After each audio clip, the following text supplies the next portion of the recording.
إن الحمد لله نحمده ونستعينه ونستغفره ونؤمن به ونتوكل عليه ونعوذ بالله من شرور أنفسنا ومن سيئات أعمالنا من يهده الله فلا مضل له ومن يضلله فلا هادي له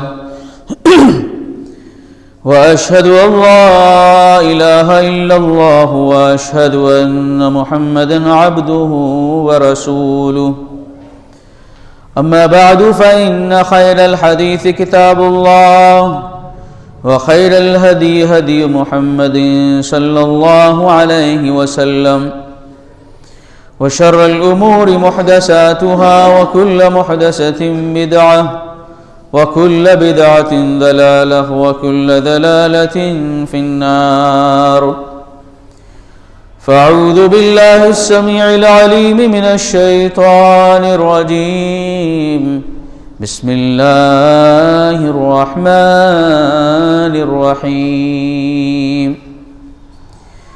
يا أيها الذين آمنوا اتقوا الله حق تقاته ولا تموتن إلا وأنتم مسلمون يا أيها الناس اتقوا ربكم الذي خلقكم من نفس واحدة وخلق منها زوجها وبث منهما رجالا كثيرا ونساء واتقوا الله الذي تساءلون به والأرحام إن الله كان عليكم رقيبا يا أيها الذين آمنوا اتقوا الله وقولوا قولا سديدا يصلح لكم أعمالكم ويغفر لكم ذنوبكم ومن يطع الله ورسوله فقد فاز فوزا عظيما وقال الله سبحانه وتعالى في موضع آخر فليحذر الذين يخالفون عن أمره أن تصيبهم فتنة أو يصيبهم عذاب أليم وقال النبي صلى الله عليه وسلم لعن الله اليهود والنصارى اتخذوا قبور انبیائهم مساجد۔ تمام قسم کی حمد و ثنا کبریائی بڑائی بزرگی اللہ سبحانہ و تعالیٰ کے لیے ہے جو پوری کائنات کا خالق اور مالک ہے، مدبر ہے، پالن ہار ہے، جو چاہتا ہے کرتا ہے، اس نے جو چاہا کیا، اس کے ارادے اور مشیت کو نہ کوئی بدل سکا ہے نہ بدل سکے گا۔ بے شمار درود و سلام نازل ہو اللہ کے برگزیدہ بندوں پر، انبیاء کرام علیہ الصلاۃ والسلام پر، خصوصاً ہمارے آخری نبی جناب احمد مصطفیٰ محمد مصطفیٰ صلی اللہ علیہ وسلم پر۔ اللہ رب العالمین نے جن کو انسانیت کی ہدایت اور رہنمائی کے لیے سب سے آخر میں نبی کے اعتبار سے منتخب فرمایا، اللہ کے نبی صلی اللہ علیہ وسلم کی بعثت کو اللہ تعالیٰ نے ایمان والوں کے لیے احسان قرار دیا اور آپ کے بارے میں بتایا کہ آپ بے انتہا رحم و شفیق ہیں اپنی امت کے لیے۔ لقد جاءکم رسول من انفسکم عزیز علیہ ما عنتم حریص علیکم بالمؤمنین، تمہاری طرف ایک ایسا رسول آیا ہے جو تمہیں میں سے ہے جس کو تمہاری مشکلیں بڑی گراں گزرتی ہیں اور تمہاری بھلائی اور خیر کا بے انتہا خواہش مند ہے اور ایمان والوں کے لیے رحیم و شفیق ہیں۔ اللہ تعالیٰ نے ایسا پیغمبر ہمیں عطا کیا ہے۔ اللہ کے نبی صلی اللہ علیہ وسلم نے اپنی امت کی مکمل طریقے سے رہنمائی فرمائی اور آگے آنے والے وقتوں میں جن فتنوں سے امت شکار ہوگی ان فتنوں کی طرف بھی آپ نے رہنمائی فرمائی۔ ان میں سے ایک بہت بڑا فتنہ جس کی آپ نے آخر وقت تک وصیت فرمائی اپنی امت کو، وہ قبر پرستی کا فتنہ ہے۔ اللہ کے نبی صلی اللہ علیہ وسلم نے قبر پرستی کے فتنے سے آگاہ فرمایا، اور قرآن و سنت کی مطالعے کی روشنی میں تاریخ کو اگر دیکھا جائے تو امتوں کے اندر بت پرستی کی اصل بنیاد یہ قبر پرستی ہی رہی ہے۔ حضرت نوح علیہ السلام کے زمانے سے انسانیت میں شرک داخل ہوا تو اس کی وجہ بھی یہی قبر پرستی بنی، اور جن 5 بتوں کو وہ پوجتے تھے، ود، سوا، یغوث، یعوق، نصر، جن کا ذکر اللہ تعالیٰ نے سورہ نوح کے اندر فرمایا ہے۔ حضرت عبداللہ ابن عباس رضی اللہ عنہما بخاری کے اندر یہ روایت کرتے ہیں کہ ہؤلاء اسماء رجال صالحین من قوم نوح، یہ حضرت نوح علیہ السلام کی قوم کے 5 بزرگ ترین نیک اور صالح لوگ تھے، جن کی وفات کے بعد، انتقال کے بعد شیطان نے ان کی نسلوں کو بت پرستی کے اندر مبتلا کر دیا۔ اللہ کے نبی صلی اللہ علیہ وسلم نے اپنی امت کو اس فتنے سے آگاہ کیا اور وصیت کی۔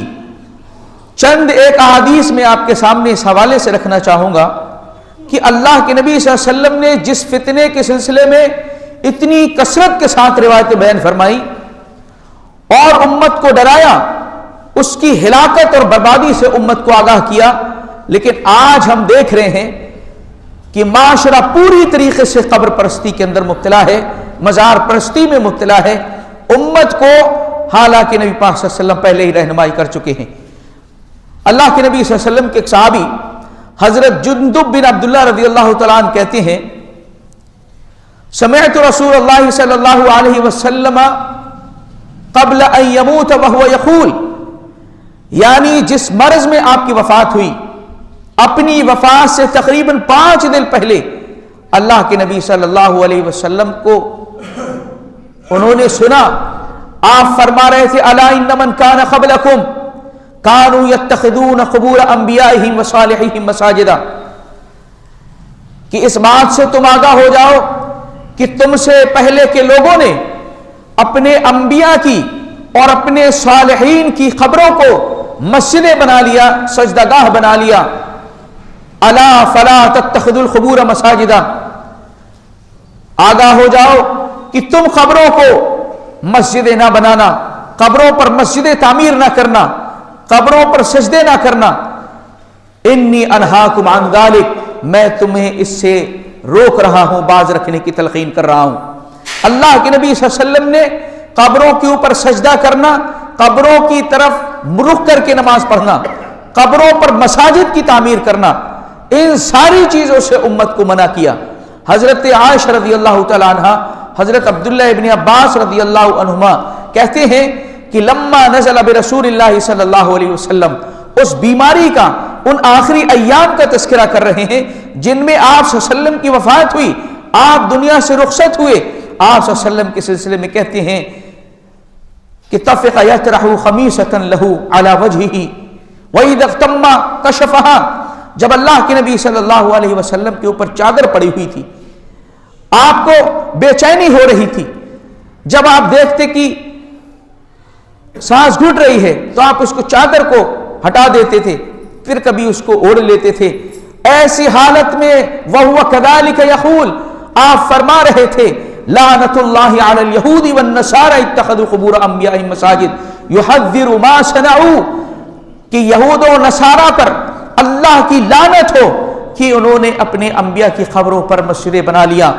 آپ صلی اللہ علیہ وسلم یحذر ما صنعوا، جو کام انہوں نے کیا اپنی انبیاء کے ساتھ، ان کی خبروں کے ساتھ کیا، اللہ کے نبی صلی اللہ علیہ وسلم ڈرا رہے تھے اپنی امت کو کہ تم ایسا قدم نہیں اٹھانا جس کو کر کے یہ قومیں اللہ کے غضب کا اور اس کی لعنت کا شکار ہو گئیں۔ اسی طریقے سے حضرت ابو ہریرہ رضی اللہ تعالیٰ عنہ بیان فرماتی ہیں کہ اللہ کے نبی صلی اللہ علیہ وسلم نے ارشاد فرمایا قاتل اللہ الیہود والنصارى اتخذوا قبور انبیائہم مساجد، اللہ تعالیٰ یہود و نصارہ کو غارت کرے، اللہ تعالیٰ یہود و نصارہ کو تباہ و برباد کرے کہ انہوں نے اپنے انبیاء کی قبروں کو سجدہ گاہ بنا لیا، اس کے اوپر مساجد تعمیر کر لی۔ حضرت عائشہ رضی اللہ تعالیٰ عنہ کہتی ہیں کہ اللہ کے نبی صلی اللہ علیہ وسلم نے ارشاد فرمایا کہ یہود و نصارہ پر اللہ کی لعنت ہو، انہوں نے انبیاء کی قبروں کو سجدگاہ بنایا، لولا ذالک ابرز قبرہ غیر انہ خشی ان یتخذ مسجدا، اللہ کے نبی صلی اللہ علیہ وسلم کی قبر مبارک کو حجرے کے اندر اس لیے بنایا گیا اور اس کمرے میں اس لیے بنایا گیا، اس بات کا خوف تھا کہ کہیں لوگ اس کو سجدگاہ نہ بنا لیں، اگر کھلے میں اس کو بنایا جاتا تو ڈر یہ تھا کہ لوگ اس کے اوپر سجدے نہ کرنے لگیں، سجدگاہ نہ بنا لیں، اس لیے اللہ کے نبی صلی اللہ علیہ وسلم کو دفن کیا گیا کمرے کے اندر، حجرے کے اندر۔ اسی طریقے سے حضرت عبداللہ ابن مسعود رضی اللہ تعالیٰ عنہ بیان کرتے ہیں کہ اللہ کے نبی صلی اللہ علیہ وسلم نے ارشاد فرمایا ان من شرار الناس من تدرکہم الساعۃ وہم احیاء، اللہ کے نبی صلی اللہ علیہ وسلم نے ارشاد فرمایا کہ سب سے بدترین قسم کے لوگ وہ ہیں جن کے اوپر قیامت قائم ہو اور وہ زندہ ہو، یعنی قیامت کے وقت جب قائم ہو، قیامت کا وقت آ جائے تو جن لوگوں کے اوپر قیامت قائم ہو ان سے بدترین لوگ کوئی نہیں ہوں گے۔ اور آپ نے آگے فرمایا کہ والذین یتخذون قبور المساجد، اور وہ لوگ بھی بدترین قسم کے لوگ ہیں لوگوں میں جو قبروں کے اوپر سجدہ کرتے ہیں، قبروں کو سجدگاہ بناتے ہیں، قبروں کے اوپر مساجد کی تعمیر کرتے ہیں۔ حضرت عبداللہ ابن عباس رضی اللہ عنہما بیان کرتے ہیں لعن رسول اللہ صلی اللہ علیہ وسلم زائرات القبور والمتخذین علیہا المساجد والسرج، اللہ کے نبی صلی اللہ علیہ وسلم نے لعنت کی ہے ان عورتوں کے اوپر جو قبروں کی زیارت کرتی ہیں۔ آپ نے روایت میں فرمایا زوارات القبور، کثرت کے ساتھ جو قبروں کی زیارتیں کرتی ہیں، اللہ کے نبی صلی اللہ علیہ وسلم نے لعنت کی ہے ان کے اوپر، اور ان لوگوں کے اوپر لعنت کی ہے جو اس کو سجدگاہ بناتے ہیں، اور ان پر بھی لعنت کی ہے والسرج، جو اس میں چراغاں کرتے ہیں اور اس میں روشنیاں کرتے ہیں، اللہ کے نبی صلی اللہ علیہ وسلم نے ان پر لعنت کی ہے۔ اسی طریقے سے سعید خدری رضی اللہ تعالیٰ عنہ بیان کرتے ہیں کہ اللہ کے نبی صلی اللہ علیہ وسلم نے ارشاد فرمایا کہ الارض کلھا مساجد، کلھا مساجد، پوری کی پوری روئی زمین مسجد ہے، سجدہ کرنے کے لائق ہے، الا المقبرۃ والحمام، سوائے قبرستان کے، سوائے ان جگہوں پہ کہ جہاں پر قبریں ہیں ان جگہوں کے علاوہ، اور حمام کے علاوہ، باتھ روم کے علاوہ، ہر جگہ اللہ تعالیٰ نے سجدے کو درست قرار دیا ہے۔ اسی طریقے سے حضرت ابو مرثد الغنوی رضی اللہ تعالیٰ عنہ بیان کرتے ہیں کہ اللہ کے نبی صلی اللہ علیہ وسلم نے ارشاد فرمایا کہ لا تجلسوا علی القبور، کہ قبروں کے اوپر مت بیٹھو، ولا تصلوا الیہا، اور قبروں کی طرف رک کر کے نماز نہ پڑھو۔ آپ نے اپنی امت کو ڈرایا اور منع کیا، آگاہ کیا قبر کے فتنے سے، کیونکہ قبر پرستی کا وہ فتنہ ہے جس میں مبتلا ہو کر کے پچھلی قومیں تباہ ہو گئیں، برباد ہو گئیں۔ آپ نے اپنی امت کو آخر وقت تک ڈرایا ہے اس سے۔ آگے حضرت ابو ہریرہ رضی اللہ تعالیٰ عنہ کی روایت کے اندر بیان کرتے ہیں کہ اللہ کے نبی صلی اللہ علیہ وسلم نے ارشاد فرمایا لا تجعلوا بیوتکم قبورا، کہ لوگوں تم اپنے گھروں کو قبریں نہ بناؤ، قبرستان نہ بناؤ، یعنی اپنے گھروں کے اندر نمازیں پڑھا کرو، کچھ حصہ اپنا نمازوں کے لیے رکھو اپنے گھروں کے اندر پڑھنے کے لیے، اپنے گھر میں قرآن مقدس کی تلاوت کرو، کیونکہ جن گھروں کے اندر تلاوت نہیں ہوتی، جن کے اندر نمازیں نہیں پڑھی جاتی، وہ تو قبریں ہی ہیں، وہ قبرستان ہے جہاں پر درست نہیں ہے۔ لا تجعلوا بیوتکم قبورا، اپنے گھروں کو قبریں نہ بناؤ۔ اور آپ نے فرمایا لا تجعلوا قبری عیدا، اور میری قبر کو عید نہ بنانا، میری قبر پر میلے نہ لگانا، میری قبر کو جشن نہ بنا لینا۔ اور اس کا جو معاملہ ہے آج جو ہم دیکھتے ہیں برابر یہی سے میلے ٹھیلے، جس کو اس کثرت کے ساتھ منایا جاتا ہے کہ لوگ اس کی طرف سفر کرتے ہیں اور ہر سال یادگار کے طور پر اس کو کیا جاتا ہے۔ اللہ کے نبی صلی اللہ علیہ وسلم اپنی تعلق سے امت کو باخبر کر کے گئے، تنبیہ کر کے گئے لا تجعلوا قبری عیدا، میری قبر کو میلے ٹھیلے کی جگہ نہ بنا لینا۔ اس کو میلے ٹھیلے کی جگہ نہ بنا لینا۔ آگے آپ نے فرمایا کہ صلو علیہ، میرے اوپر درود شریف پڑھو، درود پڑھو، فإن صلاتکم تبلغنی حیث کنتم، تم جہاں کہیں بھی ہوگے تمہارا درود مجھ تک پہنچ جائے گا۔ اللہ نے ایسے فرشتوں کو مقرر کیا ہے جو پیارے نبی صلی اللہ علیہ وسلم پر پڑھے جانے والے درود کو آپ تک پہنچاتے ہیں۔ آپ نے فرمایا میری خبر پر میلے نہ لگانا۔ جب اللہ کے نبی صلی اللہ علیہ وسلم نے اپنے تعلق سے منع فرمایا تو آپ کے علاوہ دیگر لوگوں کی خبروں پر کیسے میلے لگائے جا سکتے ہیں، کیسے ان کے اوپر عرس قائم کیے جا سکتے ہیں؟ اللہ کے نبی صلی اللہ علیہ وسلم آگے فرماتے ہیں اللہم لا تجعل قبری وثنا یعبد، اے اللہ میری قبر کو بت نہ بنا لینا، میری قبر کو بت نہ بنانا۔ اشتد غضب اللہ علی قوم اتخذوا قبور انبیائہم مساجدا، اللہ کا غضب ہو ان قوموں کے اوپر جنہوں نے اپنے نبیوں کی قبروں کو سجدگاہ بنا لیا۔ اللہ میری قبر کو وثن نہیں بننے دینا۔ اللہ کے نبی صلی اللہ علیہ وسلم کی اس دعا کو اللہ رب العزت نے قبول فرمایا اور آپ کی قبر مبارک کی حفاظت فرمائی ہوئی ہے کہ اللہ تعالیٰ نے آپ کی قبر مبارک کو میلہ بنانے سے، ٹھیلا بنانے سے، عرس بنانے سے، ان سب چیزوں سے محفوظ کر دیا ہے۔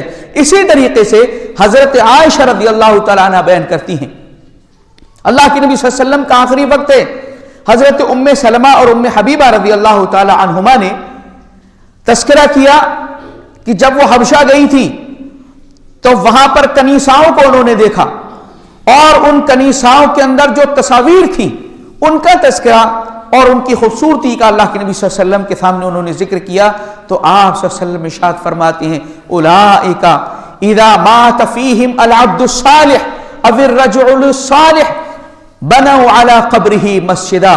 اللہ کے نبی نے فرمایا کہ جانتی ہو وہ تصویریں کس کی ہیں، وہ تمثال کس کے انہوں نے بنائے ہوئے ہیں؟ جب ان میں سے کوئی نیک شخص، کوئی صالح مرد انتقال کر جاتا تھا تو اس کی قبر پر یہ مسجد بنا لیا کرتے تھے، اس کی قبر پر سجدے کر لیا کرتے تھے۔ وَصَوَّرُوا فِيهَا تِلْكَ الصُّوَرَ، اور یہ جو تصویریں تم دیکھ رہی ہو ان کی تصویریں بنا لیا کرتے تھے۔ اللہ کے نبی آگے فرما رہے ہیں اولئک شرار الخلق عند اللہ، یہ اللہ کے نزدیک مخلوق میں سب سے بدترین لوگ ہیں جنہوں نے نیک اور صالح لوگوں کی قبروں کو سجدہ گاہ بنایا ہوا ہے اور ان کی تصاویر کشی کی ہے اور ان کی تصویریں بنائی ہوئی ہیں۔ اللہ کے نبی فرما رہے ہیں سب سے بدترین قسم کے لوگ ہیں مخلوق کے اندر۔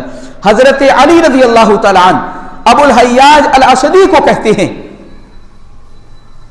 الا ابعثک علی ما بعثنی رسول اللہ، کیا ابو الحیاج تمہیں میں اس کام پر نہ لگا دوں جس کے لیے مجھے نبی پاک صلی اللہ علیہ وسلم نے بھیجا تھا؟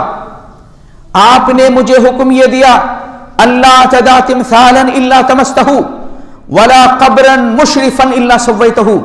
آپ نے فرمایا مجھ سے اور مجھے نصیحت کی کہ کسی بھی اسٹیچو کو دیکھو، کسی بھی تمثال کو دیکھو، کسی بھی مجسمے کو دیکھو، اس کو مٹا دو اور ختم کر دو، اور کسی بھی قبر، اونچی قبر کو دیکھو اس کو برابر کر دو۔ کہا کہ اللہ کے نبی نے مجھے اسی کام پر لگایا ہے لہذا تم بھی اسی کام پر لگ جاؤ۔ اللہ کے نبی صلی اللہ علیہ وسلم نے اسی طریقے سے صحابی بیان کرتے ہیں نہا رسول اللہ صلی اللہ علیہ وسلم ان یجسس القبر وان یقعد علیہ وان یکتب علیہ وان یبنى علیہ۔ اللہ کے نبی صلی اللہ علیہ وسلم نے منع فرمایا ہے کہ قبروں کو پختہ کیا جائے، قبروں کو چونا گچ کیا جائے، قبروں کے اوپر بیٹھا جائے اور قبروں کے اوپر عمارت تعمیر کی جائے۔ اللہ کے نبی صلی اللہ علیہ وسلم نے اس سے منع فرمایا ہے۔ اور ایک روایت میں تو آپ نے یہاں تک فرمایا لَيَجْلِسُ أَحَدُكُمْ عَلَى جَمْرَةٍ مِّنَ النَّارِ، تم میں سے کوئی شخص آگ کے انگارے پر بیٹھ جائے اور وہ انگارہ اس کے لباس کو جلا دے یہاں تک کہ فَتُخْلِصَ إِلَى جِلْدِهِ، اس کی چمڑی تک پہنچ جائے اس کا اثر، اس سے بہتر ہے خیر لہ ان یجلس علی القبر، کہ کسی قبر کے اوپر وہ بیٹھے، اس سے بہتر ہے کہ انگاروں پر بیٹھ جائے۔ لیکن قبر پر بیٹھنا، قبر پر ٹیک لگانا، اسی طریقے سے قبر کے اوپر چراغا کرنا، اس کو پختہ کرنا، اس کے اوپر عمارت بنانا، اللہ کے نبی صلی اللہ علیہ وسلم نے اپنی امت کو منع فرمایا۔ روک دیا کہ تم ایسا نہیں کرنا۔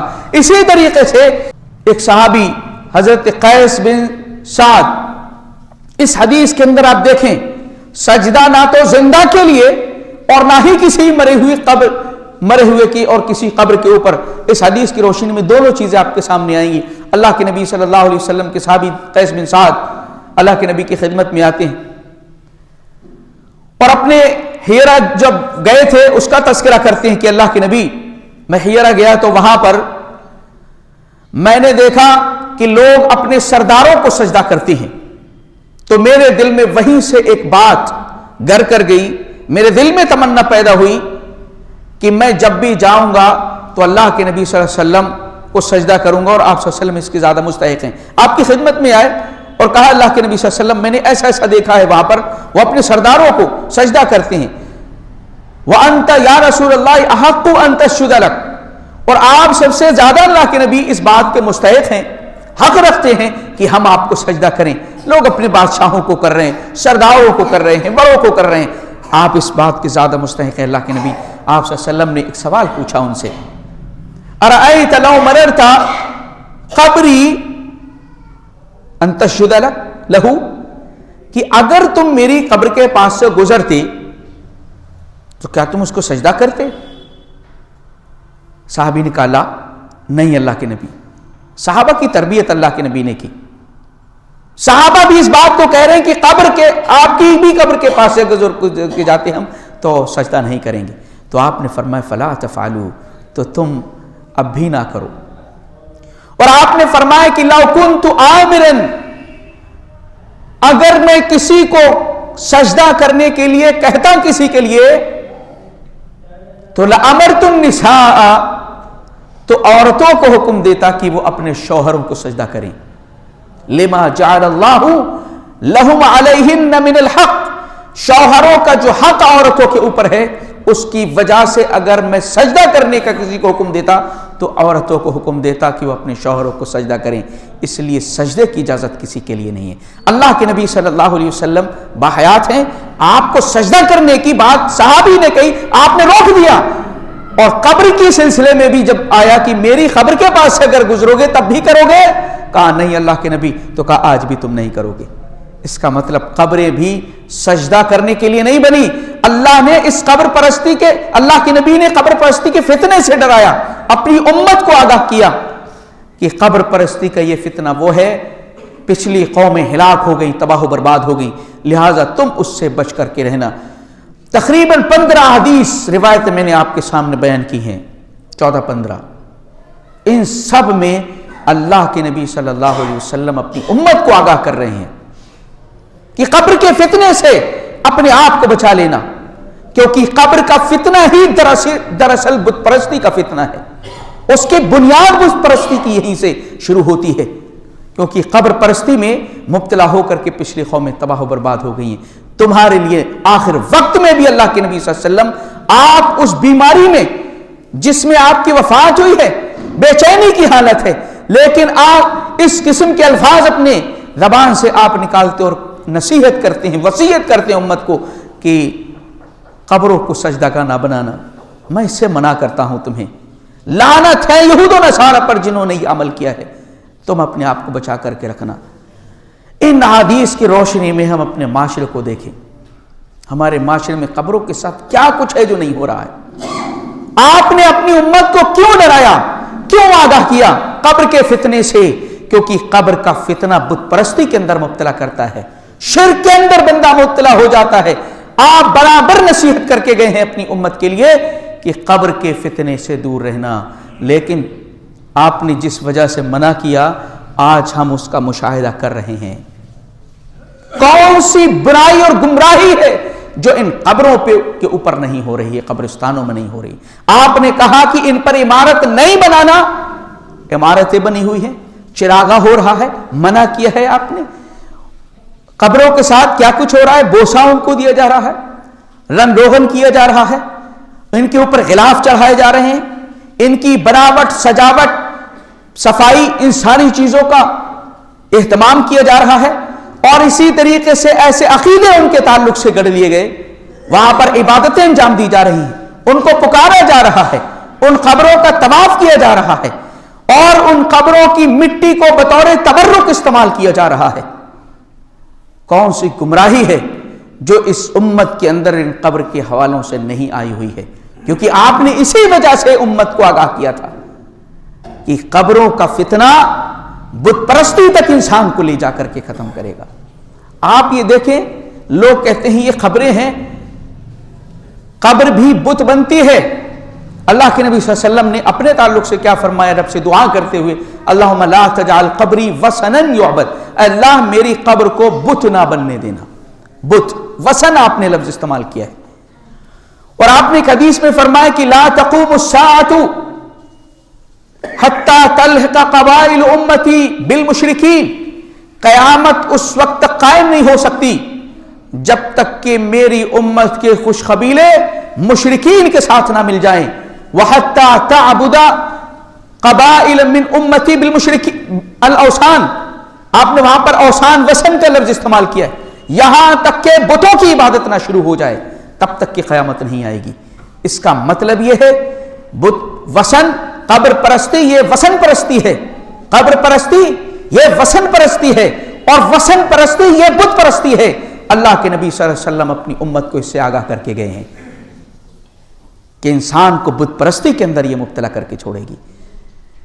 ایک انسان کا جب انتقال ہوتا ہے وہ اس بات کا زیادہ مستحق ہے کہ اس کے لیے استغفار کیا جائے، وہ اس بات کا زیادہ مستحق ہے کہ اللہ سے بخشش کی اس کے لیے دعا کی جائے۔ اسی لیے نماز جنازہ کا سسٹم رکھا گیا ہے۔ نماز جنازہ میں کیا کہا جاتا ہے؟ استغفار ہی تو کیا جاتا ہے، کیونکہ مرنے والا اس کے اعمال کا سلسلہ ختم ہو چکا ہے، اب اس کو ضرورت ہے کہ اس کے لیے استغفار کیا جائے۔ اب الٹا ہو رہا ہے، ان سے دعائیں کی جا رہی ہیں دنیا سے جانے والے کے لیے۔ اللہ کے نبی صلی اللہ علیہ وسلم سے ایسی پیاری اتنی جامع ترین دعائیں ثابت ہیں جو اللہ کے نبی صلی اللہ علیہ وسلم نے میت کے اوپر پڑھی ہیں۔ اب وہ جنازے صحابہ کے بھی ہوتے تھے، میت صحابہ کی ہوتی تھی۔ ایک صحابی کے جنازے میں آپ صلی اللہ علیہ وسلم نے ایک دعا پڑھی۔ حضرت عوف بن مالک رضی اللہ العشعی رضی اللہ تعالیٰ عنہ کہتے ہیں، سمعت رسول اللہ صلی اللہ علیہ وسلم یصلی علی المیت من دعائہ، اللہ کے نبی صلی اللہ علیہ وسلم نے کئی دعائیں اس میں پڑھی، اس میں سے یہ دعا بھی پڑھی اور اس کو میں نے سنا۔ اس کا مطلب یہ کہ جہری نماز جنازہ یہ اللہ کے نبی صلی اللہ علیہ وسلم کی سنت ہے۔ لوگوں کو تعجب ہوتا ہے کیونکہ جہالت کے شکار ہیں، ان کو علم ہی نہیں ہے، کہتے ہیں میں نے سنی یہ دعا، اللہم اغفر لہ وارحمہ وعافہ واعف عنہ واکرم نزلہ، بڑی سی دعا ہے۔ اس کے بعد یہ صحابی کہتے ہیں حتی تمنیت ان اکون انا ذالک المیت، اللہ کے نبی نے اتنی بہترین دعا اس مردے کے سلسلے میں کہی ہے، میرے دل میں تمنا پیدا ہوئی کاش کہ میں یہ میت میں ہی ہوتا۔ اتنی جامع ترین الفاظ اللہ کے نبی نے اس میں استعمال کی۔ یہ صحابہ کے جنازے آپ نے پڑھے، عمل کا سلسلہ ختم ہو چکا ہے، ضرورت ہے کہ ان کے لیے استغفار کیا جائے۔ اور جب مردے کو میت کو قبر میں رکھ دیا جاتا ہے اس وقت ضرورت ہے کہ اس کے لیے سوال کیا جائے رب سے، وَاسْأَلُوا اللَّهَ التَّثَبُّتَ، کہ ثابت قدمی کے لیے دعا کی جائے۔ پیارے نبی کی تلقین ہے کہ سوالات جوابات اس سے ہونے والے۔ اب وہ محتاج ہو رہا ہے دعاؤں کا ہماری، لیکن ہم نے کیا کیا ہے؟ الٹا انہی سے دعائیں مانگنا شروع کیا، انہی کو حاجت روا مشکل کشا سمجھ لیا۔ اب ان کے لیے سال بسال میلے لگ رہے ہیں، قبروں کی طرف رخ کیا جا رہا ہے اور ان سے اپنی حاجتیں رکھی جا رہی ہیں، نظر و نیاز کی جا رہی ہے، چڑھاوے چڑھائے جا رہے ہیں۔ کون سی برائی ہے جو ان قبروں کے اوپر آج نہیں ہو رہی ہے؟ اور وہ لوگ بھی کم مجرم نہیں ہیں جو سمجھتے ہیں کہ یہ برائی ہے اور اپنی زبانوں کو بند رکھتے ہیں، اصلاح کی کوشش نہیں کرتے۔ اللہ کے ہاں پر جواب ان کو بھی دینا ہے، اس امت کی ذمہ داری ہے۔ کنتم خیر امت اخرجت للناس تأمرون بالمعروف وتنہون عن المنکر وتؤمنون باللہ، اس امت کی مکمل مجموعی طور سے ذمہ داری ہے، برائی کو دیکھیں اس کو روکیں، بھلائی اور نیکی کی خیر کے کاموں کو عام کریں، یہ ذمہ داری ہے۔ اللہ کے نبی صلی اللہ علیہ وسلم نے اپنی امت کو قبر کے فتنے سے منع کیا، اور آپ یہاں تک کہ دیکھیں پہلے قبروں کی زیارت تک سے منع کر دیا. پہلے ابتدا میں قبر کی زیارت سے منع کر دیا کیونکہ ابھی عقیدے مضبوط نہیں ہے, اصلاح نہیں ہوئی ہے, کیونکہ جس گمراہی سے یہ نکل کر کے آئے ہیں, کیونکہ آپ ایک معاشرے کو تبدیل کرنے کے لیے آئے تھے اور بدل کر کے دکھایا آپ نے.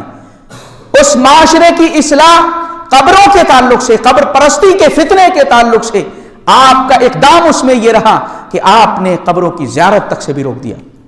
نہیتکم عن زیارت القبور, منع کر دیا.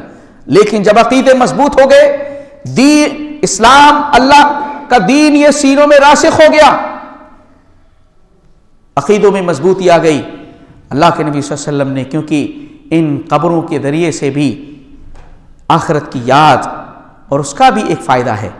اللہ کے نبی صلی اللہ علیہ وسلم نے ارشاد فرمایا پہلے تو تمہیں دیکھو میں نے روک دیا تھا قبروں کی زیارت سے, لیکن فزوروها, اب ان کی قبروں کی زیارت کرو. فإنها تذکر الآخرہ, کیونکہ یہ آخرت کی یاد دلاتی ہے. فإنها تذکرکم الموت, یہ تمہیں موت یاد دلاتی ہے. فإنها يرق القلب وتدمع العین وتذکر الآخرہ, کیونکہ اس سے دل نرم پڑتے ہیں, آنکھیں روتی ہیں اس منظر کو دیکھ کر کے. زیارت کرو, آخرت کی یاد آتی ہے. اللہ کے نبی صلی اللہ علیہ وسلم نے اس کے مقصد کو واضح کیا. پہلے روک دیا گیا, کیوں روک دیا گیا؟ کہیں وہی بیماری جو پچھلی امتوں کے اندر تھی اس امت کے اندر نہ آ جائے. لیکن جب اصلاح ہو گئی تو آپ نے کہا کہ جاؤ زیارت کرو, اور مقصد یہ ہونا چاہیے. آج کل قبرستانوں کو مارکیٹس میں تبدیل کر دیا گیا ہے, بازار لگے ہوئے ہیں, شاپنگیں ہو رہی ہیں, مال سامان کو خریدا بیچا جا رہا ہے, ہوٹلز لگے ہوئے ہیں, کھانے کے انتظام موجود ہیں, آگ جل رہی ہے. قبرستانوں کا تصور ہی ختم کر کے رکھ دیا اور پورا دین اس کو مان لیا ہے یہی دین ہے, اور اس کو جو نہ مانے وہ مسلمان نہیں ہے. جبکہ اللہ کے نبی صلی اللہ علیہ وسلم نے فرمایا یہ فتنہ ہے, پچھلی قومیں شکار ہوئی ہیں, بت پرستی اسی فتنے کے ذریعے سے آتی ہے. اپنی امت کو روکا ٹوکا اور آپ نے منع کیا کہ قبر کے فتنے سے بچ کر کے رہنا. جو جگہیں ہماری عبرت کے لیے تھیں, جن جگہوں کو عبرت کی جاہ بنایا ہے رب نے, ان جگہوں پر ہم نے میلے ٹھیلے لگا دیے. کچھ لوگ کہتے ہیں کہ ہم سجدہ نہیں کرتے ان کو. سجدہ تو وہ ہوتا ہے جس میں سبحان ربی الاعلیٰ پڑھا جائے, سجدہ تھوڑی ہوتا ہے. آپ بتائیں قیس بن سعد رضی اللہ تعالیٰ عنہ نے جو حیرہ میں سرداروں کو سجدے ہوتے ہوئے دیکھے تو کیا وہ سبحان ربی الاعلیٰ پڑھتے تھے؟ وہ مشرک. سجدے کا نام آتے ہی ایک تصور ذہن میں آتا ہے کہ سر کو زمین پر ٹیک دینا. رکوع کا لفظ بولتے ہی تصور فوراً ذہن میں آتا ہے رکوع کی پوزیشن میں انسان ہے. قیام بولنے سے قیام سمجھ میں آتا ہے, سجدہ بولنے سے سجدے کی پوزیشن سمجھ میں آتی ہے. لوگ کہتے ہیں ہم سجدہ نہیں کرتے. مشرکین مکہ کہتے ہیں ہم ان کی عبادت نہیں کرتے, لیکن قرآن بار بار ان کو عبادت کی بات کہتا ہے. آپ اپنی زبان سے کہیں یا نہ کہیں, لیکن جو عمل آپ ان کے ساتھ کر رہے ہیں وہی عمل اگر شرک کے دائرے کے اندر آ رہا ہے تو آپ مشرک ہیں. اس کی ایک مثال دیکھیں. ابو واقد اللیثی رضی اللہ تعالی عنہ کہتے ہیں کہ فتح مکہ کے بعد اللہ کے نبی صلی اللہ علیہ وسلم ہم لوگوں کو حنین کی طرف لے کر کے جا رہے ہیں. راستے میں ہم نے دیکھا کہ ایک بیری کا درخت ہے اور کچھ لوگ یعکفون علیہا اس بیری کے درخت کا طواف کیے ہوئے ہیں, چاروں طرف سے اس کو گھیرے ہوئے ہیں. وَيُعَلِّقُونَ بِهَا أَسْلِحَتَهُمْ, اور انہوں نے اپنے اسلحوں کو اس پر لٹکایا ہوا ہے. صرف دو ہی باتیں تھیں, ایک تو مجاور بن کر بیٹھے تھے, اعتکاف کر رہے تھے, دوسری بات صرف اس درخت کے اوپر اپنے ہتھیاروں کو لٹکاتے تھے. کیونکہ نئے نئے بھی فتح مکہ کے دن بہت سارے لوگ مسلمان ہوئے. ان میں سے کسی نے کہا اللہ کے نبی اجعل لنا ذات انوات کما لہم, ذات انوات، اللہ کے نبی اس کو ذات انوات کہتے تھے، وہ کہا اللہ کے نبی ہمارے لیے بھی ایک ذات انوات بنا دیجیے انہی کے جیسے۔ اللہ کے نبی صلی اللہ علیہ وسلم نے فرمایا کہ والذی نفسی قلتم ما قال قوم موسیٰ اجعل لنا الہا کما لہم آلہہ، اللہ کی قسم جس کے قبضے میں میری جان ہے، تم نے وہی بات کہی ہے جو موسیٰ علیہ السلام کی قوم نے ان سے کہی تھی، اجعل لنا الہا کما لہم آلہہ، کہ موسیٰ ہمارے لیے بھی ان کے جیسا ایک معبود بنا دیجئے جیسا کہ ان کا معبود ہے۔ وجاوزنا ببنی اسرائیل البحر فاتوا علی قوم یعکفون علی اصنام لہم، موسیٰ علیہ السلام فرعون کے غرق ہونے کے بعد بنی اسرائیل کو لے کر کے سمندر کو پار کرتے ہیں، اور سمندر کو پار کرنے کے بعد ایک بستی سے گزرتے ہیں، کچھ لوگ اپنے بتوں کا طواف کیے ہوئے ہیں، یعکفون علی اصنام لہم، انہوں نے دیکھا تو موسیٰ علیہ السلام سے کہا کہ موسیٰ جیسا ان کا الہ اور معبود ہے ویسے ہی ہمارے لیے بنا دیجیے۔ اللہ اکبر۔ اللہ کے نبی نے تشبیہ اس درخت کو جس کا وہ اعتکاف کر رہے تھے، جس پر صرف اپنے ہتھیاروں کو لٹکائے ہوئے تھے، معبود تو انہوں نے کبھی نہیں بنایا نا، بولا نہیں کہ یہ ہمارے معبود ہیں، لیکن آپ نے معبود سے تشبیہ دی، کہا کہ تم نے وہی بات کہی ہے جو موسیٰ کے ساتھیوں نے کہی تھی علیہ السلام کہ ہمارے لیے ایسا معبود بنا دیجیے۔ گویا کہ قبروں کے ساتھ، ایک درخت کے ساتھ جو معاملہ اگر ہو رہا ہے وہ الہ بن رہا ہے، تو قبروں کے ساتھ وہی معاملہ ہو رہا ہے، تو قبر کیوں نہیں بت بنے گی؟ قبر کیوں وثن نہیں بنے گی؟ یہ وثن پرستی ہے۔ اللہ کے نبی نے فرمایا اللہ میری قبر کو وثن نہیں بننے دینا، اور یہ وثن پرستی ہے۔ اللہ کے نبی نے فرمایا کہ جب تک وثن پرستی عام نہ ہو جائے میری امت میں تب تک قیامت نہیں آئے گی۔ یہ قبر پرستی گویا بت پرستی کی طرف لے جانے والی ایک راہ ہے۔ اسی لیے اللہ کے نبی صلی اللہ علیہ وسلم نے اپنی امت کو بہت شدت کے ساتھ ڈرایا، بہت شدت کے ساتھ اس سے آگاہ کیا امت کو، کیونکہ یہ ایمان، عقیدہ، دین سب کو کھا کر کے برباد کر دے گی۔ آج ہم اپنے معاشرے کے اندر دیکھ رہے ہیں جتنی سختی سے روکا گیا ہے ہمیں، ہم اتنی ہی معاشرے میں دیکھ رہے ہیں کہ لوگ اس کی طرف لبک کر کے بھاگ رہے ہیں۔ آپ نے ایک حدیث کے اندر یہ بھی بیان فرمایا کہ جب تک قیامت قائم نہیں ہوگی، قبیلے دوس کی عورتیں جو ان کا بت تھا اس کا طواف نہ کرنے لگ جائیں۔ آپ یہ دیکھیں عورتوں کی کثرت ہے، عورتیں ہی ان مزارات کو، ان قبروں کو آباد کر رہی ہیں، اور کون سی بے حیائی، بے شرمی، زناخوری، بدکاری، کون سی بیماری ہے جو یہاں پر برائی ہے جو یہاں پر نہیں دیکھی جا سکتی ہے۔ اللہ کے نبی صلی اللہ علیہ وسلم نے اپنی امت کو آگاہ کیا، یہ دین نہیں ہے۔ اللہ تعالیٰ نے قرآن میں اسی لیے فرمایا فَلْيَحْذَرِ الَّذِينَ يُخَالِفُونَ عَنْ أَمْرِهِ أَن تُصِيبَهُمْ فِتْنَةٌ أَوْ يُصِيبَهُمْ عَذَابٌ أَلِيمٌ۔ ان لوگوں کو ڈرنا چاہیے جو اللہ کے رسول کے حکم کی مخالفت کرتے ہیں کہ اللہ تعالیٰ ان کو کسی فتنے کا شکار نہ بنا دے۔ فتنے کا شکار ہو چکے ہیں، قبر کے فتنے کا شکار ہو گئے، اللہ کے نبی کے فرامین کو چھوڑنے کا نتیجہ قبر کے فتنوں کا شکار ہوئے۔ ان تصیبہم عذاب علیم، یا اللہ تعالیٰ ان کو دردناک قسم کے عذاب کے اندر مبتلا کر دے۔ مسلمان کس ذلت کی زندگی گزار رہا ہے، دن بدن حالات بدتر ہو رہے ہیں، فتنوں کا شکار ہو چکے ہیں ہم، کیونکہ سنت کو، پیارے رسول کے حکم کو ہم نے چھوڑا۔ اللہ کے نبی منع کر کے گئے، آخر وقت تک آپ نے منع کیا کہ قبروں کے فتنوں سے بچ کر رہنا۔ صالح، نیک، انبیاء، بزرگ، اس قسم کے لوگوں کے قبروں کے ساتھ لوگوں نے جو معاملے کیے ہیں وہ شرک پرستی، بت پرستی، ان سب کے اندر ان کو مبتلا کر کے رکھ دیا ہے۔